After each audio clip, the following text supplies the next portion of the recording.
നമ്മുടെ നെഹ്റു ട്രോഫി ആഘോഷിക്കാൻ പോവാണ്. പക്ഷെ അതിന്റെ പിന്നിൽ കുറെ കഷ്ടപ്പാട്. ഇപ്പൊ ഞാൻ നിൽക്കുന്നത് നമ്മുടെ വിയപുരം ജംഗ്ഷനിലാണ്.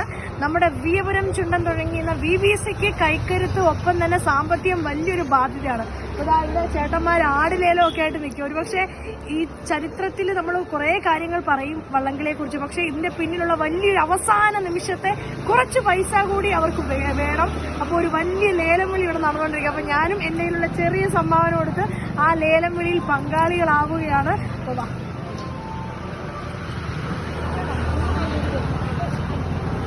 സ്നേഹ നമ്മുടെ ബ്ലോക്ക് പഞ്ചായത്ത് മെമ്പറാണ്.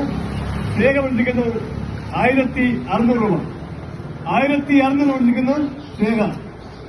നമ്മുടെ ചേട്ടൻ ഇവിടെ ഇരുന്ന് നമ്മുടെ ഈ നാട്ടുകാർ വള്ളംകളി പ്രേമികൾ എല്ലാവരും തന്നെ വള്ളംകളി എങ്ങനെയെങ്കിലും നടക്കണം. അതായത് തങ്ങളുടെ കുഞ്ഞു വരുമാനത്തിൽ നിന്ന് അതിൽ നിന്ന് കിട്ടുന്ന കുറച്ച് പൈസ നമ്മുടെ നാടിനെ അല്ലെങ്കിൽ നമ്മൾ കാണാൻ കൊതിച്ച ഒരു വയനാട് ദുരന്തവുമായി ബന്ധപ്പെട്ട് മാറ്റിവെച്ച ജലോത്സവം ഈ വരുന്ന ശനിയാഴ്ച പുന്നമടക്കായലിനെ ആഘോഷമാക്കുമ്പോൾ അതിന്റെ പിന്നിൽ ഇവിടെ നിന്ന് നമ്മുടെ ഈ ഒരു കവലയിൽ നിന്നൊക്കെ നാട്ടുമ്പുറത്തെ വലിയൊരു കാഴ്ചയാണ്. അപ്പൊ ചേട്ടാ ഇപ്പൊ എത്ര രൂപ വരെയായി? 1600 രൂപ. അപ്പൊ എന്തായാലും നമ്മൾ എത്ര രൂപ കൂടി 20,000 രൂപ.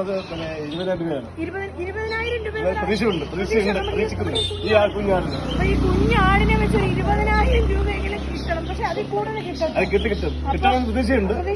അപ്പം വീണ്ടും ഒരു 100 രൂപ കൂടി തന്ന് ഞാൻ പങ്കാളിയാവും കേട്ടോ. വീണ്ടും നമ്മുടെ ബ്ലോക്ക് മെമ്പർ സ്നേഹ വിളിക്കുന്നു 1700 രൂപ. 1700 രൂപ വിളിക്കുന്നു സ്നേഹ. പുന്നമടയുടെ ഫിനിഷിംഗ് പോയിന്റിലേക്ക് ചരിത്രം കുറിച്ചുകൊണ്ട് ഒരുപക്ഷെ ഒരിക്കൽ കൂടി നമ്മൾ സമ്മാനം നേടുമോ? കഴിഞ്ഞ വർഷത്തെ കപ്പ് കൊടുക്കുമോ? തീർച്ചയായിട്ടും നമുക്ക് കിട്ടും.